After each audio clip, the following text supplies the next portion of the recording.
Hello there, beautiful people. Janine here. I'm delighted to have you join me today. What's happening in your world? And what would you like to have happen in your world?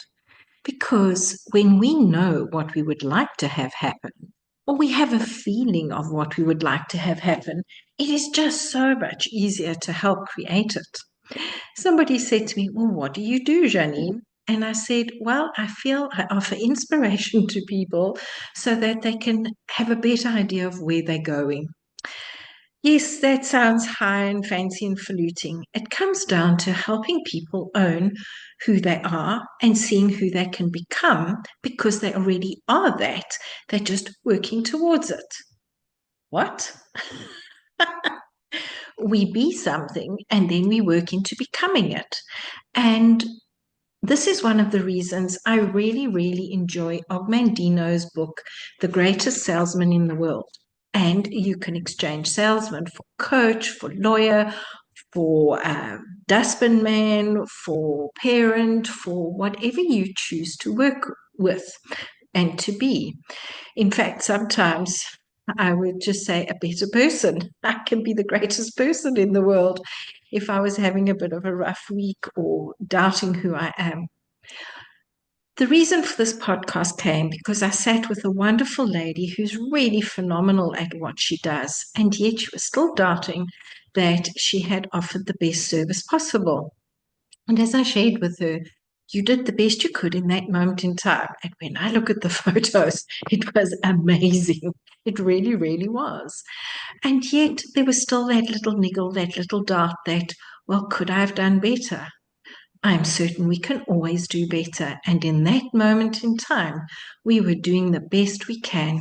And that is a phrase that I often use for myself when I go, "Oh my goodness, look what I did there, look what I did there."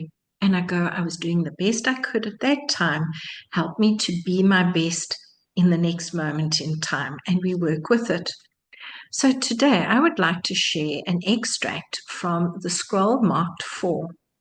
And I would like you to really, really think about this because not everyone, a lot of people focus on self love as being the important thing. What I have seen when working with my clients and with people is it begins with a form of self acceptance, of trusting ourselves, of allowing ourselves to trust our intuition, our feelings that our body gives us, and of understanding what life is showing us and where it's showing us. So let's hear how Ogmandino describes it. I am nature's greatest miracle. Since the beginning of time, there has never been another with my mind, my heart, my eyes, my ears, my hands, my hair, and my mouth. None that came before me, none that live today, and none that come tomorrow can walk and talk and move and think exactly like me. All people are my siblings. He says all men are my brothers because he's a man. Yet I am different from each. I am a unique creature. I am nature's greatest miracle. Say that with me, please, and feel where you feel it in your body. Place your hand on the center of your chest and go, I am nature's greatest miracle. Does your throat close up? Where does it tighten in your body? Be aware of this. If you'd like to discuss it, reach out and we can chat about it. Say it again. I am nature's greatest miracle. Because in my life, I've found that when I'm able to accept my shadow sides and my sides, my best moments and my absolute most dismal ones, it is incredible how I'm able to begin to trust myself because I'm ready to acknowledge what is going on. And in that moment, I step into owning my uniqueness. I step into the beginning of self love in that area because self acceptance is really part of it. Let's get on with Og. Although I am of the animal kingdom, animal rewards alone will not satisfy me. Within me burns a flame which has been passed from generations uncounted, and its heat is a constant irritation to my spirit to become better than I am. And I will fan this flame of dissatisfaction and proclaim my uniqueness to the world. None can duplicate my brushstrokes. None can make my chisel marks. None can duplicate my handwriting. None can produce my child. And in truth, none has the ability to sell exactly as I.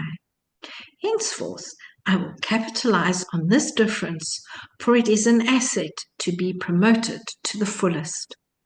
I am nature's greatest miracle. When you acknowledge that you are nature's greatest miracle, it is incredible what shifts and changes, especially the fact that very often people will disbelieve themselves in the beginning. I know I did. Well, if I'm such a miracle, how come X, Y, Z happened? And it was when I started owning that, oh, look at that. It helped me to grow. It helped the people around me to grow. It helped me to begin to understand what to release, what to include, and what is best created and where I can upskill. This is all part of understanding the uniqueness of our being and the collaboration we have with source energy that flows through us, with the spirit within us, and what we're choosing to learn, to grow, and to become as we work with it. When we can say, okay, maybe being grumpy is part of my uniqueness, where do I pivot that grumpiness into understanding that, oh, wow, look at that. There's a generational hiccup here that we can clear. There's a part of me asking to say, okay, we would really like to do this. And the grumpiness is a sign that we're avoiding it, that we desire it, and yet we're pushing it away. When we can acknowledge that, it is just so incredible, the miracles and magic that we can create in our life. It's literally a key to unlock that magic, that miracle, and that uniqueness that other people would love to work with. Because something I've come to understand is I can offer somebody else a piece in their puzzle just as they offer me one. And as we gather all these pieces, we come into a completeness, a wholeness. We come to understand, okay, this piece belongs to somebody else. Let me return it to them. Oh, look, I can help this person. I can see the piece that's hiding underneath the sofa for them, and let me give it to them. Where are you seeking that piece of your puzzle when actually it's within you? Where can somebody else help you shine the light on it? And where can you shine a light on the other person's piece of the puzzle that they may have missed? When we can own our uniqueness, start accepting the parts of us that create a bumpy ride and parts of us that create a smoother ride. Wow. So an analogy that just popped in. Sometimes the lock gets sticky and we get to spray whatever that oily stuff is that I spray. I can't remember the name now. It's changed its name. We spray the lubricant into the lock and then we can turn it with ease. Very often we may be the lubricant for somebody else so they can open the lock to their next level, and somebody does the same for us. I love coaching my clients to be able to unlock that magic inside of them. I love helping my clients to see, wow, I can take inspired action here and here. It's all part of who I am. And just because somebody else says I'm unable to do it, is that a truth, or is that just a belief holding me back from where I truly can go? I would love to hear what comes forward for you. Come and find me on social media, and I'm uncertain of what was going to come out there. If you would enjoy working with me so that I can help you shine that light on what's your next best step, offer you a piece of your puzzle, let's chat about it.